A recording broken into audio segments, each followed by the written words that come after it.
నుంచి ఇప్పటి వరకు వచ్చినటువంటి కమర్ కమిషన్తో సహా అన్నింటినీ కూడా కూలంకుషంగా చర్చించి దాంతోపాటు కమ్యూనిటీ ఫీల్డ్ దేశవ్యాప్తంగా తీసుకోవాలనేటువంటి ఒక ఎజెండా పెట్టుకోవాలి. అందులో భాగంగా మధ్యప్రదేశ్ లాంటి ప్లేసెస్లో జరిగినటువంటి మీటింగ్స్ కూడా అటెండ్ అయ్యి అక్కడ వాళ్ళ డేటా కూడా తీసుకోవడం జరిగింది.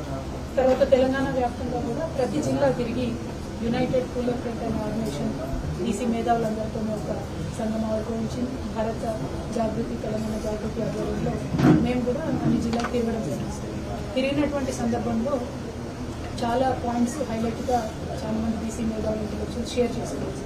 అందులో ప్రధానంగా మా దృష్టికి వచ్చినటువంటి అంశం ఏంటంటే రాజ్యాంగంలో బీసీ కులాలు అనేటువంటి అంశం చెప్పకుండా బ్యాక్వర్డ్ క్లాసెస్ అనేటటువంటి అంశాన్ని చెప్పారు.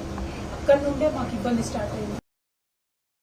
ఏదైతే కాన్స్టిట్యూషన్ క్లాసెస్ వర్సెస్ కాస్ట్ ఉందో దాని ద్వారా కోర్టులకు వెళ్ళేటటువంటి పరిస్థితి ప్రతి నిర్ణయం ఏ గవర్నమెంట్ రాష్ట్ర ప్రభుత్వం తీసుకున్నా కేంద్ర ప్రభుత్వం తీసుకున్నా అది లిటిగేషన్కి దారితీసేటటువంటి పరిస్థితి కనబడుతుంది.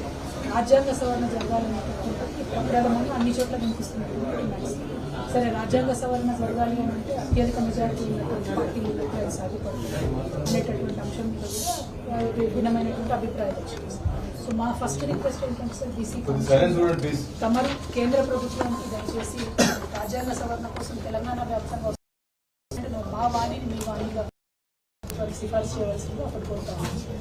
రెండవది, విద్యా ఉద్యోగాలలో 27% రిజర్వేషన్ వస్తుందని మనం సగర్వంగా చెప్పుకుంటున్నప్పటికీ including UPSC any central government పోస్టులో 7-8% ఎక్కువ బీసీలు లేరు అనేటటువంటి డేటా రిపీటెడ్గా రాజ్యసభలో లోక్సభలో కేంద్ర ప్రభుత్వం ఇస్తూ వచ్చింది.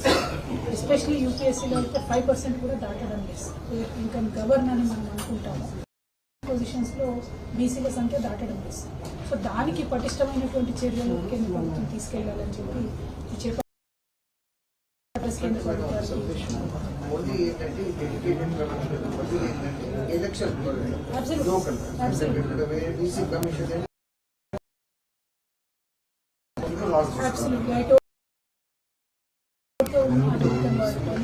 కేంద్ర రాష్ట్ర ప్రభుత్వాలకు మీలాంటి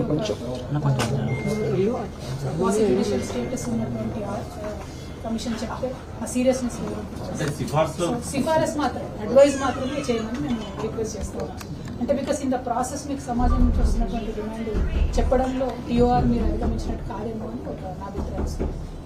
as a policy maker I know it is to be done at parliament level. But మీ దగ్గర నుంచి అడ్వైస్ వస్తే మాలాంటి వాళ్ళకి రిఫర్ చేయడానికి ఉంటుంది సార్. మేము అడ్వైస్ చేసాము తెలంగాణ ప్రజల డిమాండ్ చెప్పడానికి అవుతుంది. ఈ రెండు ప్రధానంగా కేంద్ర ప్రభుత్వం అంశం.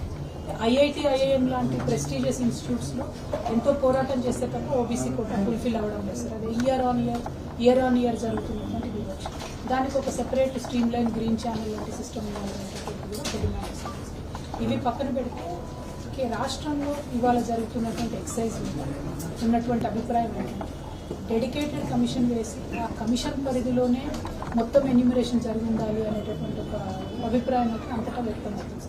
ఎందుకంటే రేపు పొద్దున రిజర్వేషన్ వ్యతిరేకించేటటువంటి ఆర్గనైజేషన్స్ కానీ వ్యక్తులు కానీ ఒకవేళ కోర్టుకు వెళ్ళి ఇవాళ ఎన్యూమరేషన్ గవర్నమెంట్ ప్లానింగ్ డిపార్ట్మెంట్ చేస్తుంది, ఆ సెకండరీ డేటాని ఇవాళ డెడికేటెడ్ కమిషన్ వాడుకొని సిఫారసులు చేసింది అని అంటే మళ్ళీ వచ్చేటటువంటి రిజర్వేషన్లు కూడా అప్రిహెన్షన్ ఉంది సార్. దాన్ని క్లారిటీ గవర్నమెంట్ ఇస్తుందా, తమ ద్వారా ఇప్పిస్తారా అనేటువంటి విషయం ఒకసారి తమ ఆలోచించవలసి కోరుతాం.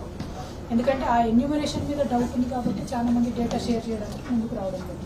But as a social organisation మేము చెప్తూ వస్తున్నాము, అసలు మన హెడ్ కౌంట్ అన్న ఇవ్వాలి, మనం ఎంతమంది ఉన్నాం, ఎన్ని తలకాయలు ఉన్నామన్నా లెక్క పెట్టేటటువంటి పరిస్థితి ఉండాలి. మీరు సహకరించండి సార్, మెసేజ్ మేము పంపుతాము.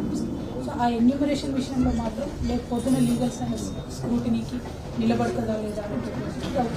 తద్వారా ఏమవుతుందంటే అసలు మొత్తం ఎక్సర్సైజ్ మీదనే డౌట్ వచ్చేటటువంటి ఇప్పుడు కరెంట్లీ ఉన్నటువంటి గవర్నమెంట్ మాకు జరగాల్సినంత న్యాయం జరగలేదు అనేటటువంటి ఒక ఆవేదన ఉన్నటువంటి మాట వాస్తవం. దానికి ప్రధాన రాజ్యాంగంలో మాకు హక్కు కల్పించకపోవడమే అనేటటువంటి ఒక బాధ, ఆవేదన కూడా మరి బీసీ వర్గాలలో ఉన్నది. దానికి సంబంధించి ఎప్పటికప్పుడు రాష్ట్రాల్లో ఉన్నటువంటి ప్రభుత్వాలు అనేకమైనటువంటి చట్టాలు తీసుకొచ్చేటటువంటి ప్రయత్నాలు కూడా చేసిండ్రు. మరి మీ అందరికి కూడా తెలుసు, ఉమ్మడి ఆంధ్రప్రదేశ్ అయినా తదనంతరం ఏర్పడ్డటువంటి తెలంగాణ రాష్ట్రమైనా ఎప్పుడైతే ప్రాంతీయ పార్టీలు అధికారంలోకి వచ్చినాయో తమిళనాడులో డిఎంకే ఏడీఎంకే ఆధ్వర్యంలో కావచ్చు, ఆంధ్రప్రదేశ్లో ఎన్టీ రామారావు గారు, తర్వాత చంద్రబాబు నాయుడు గారు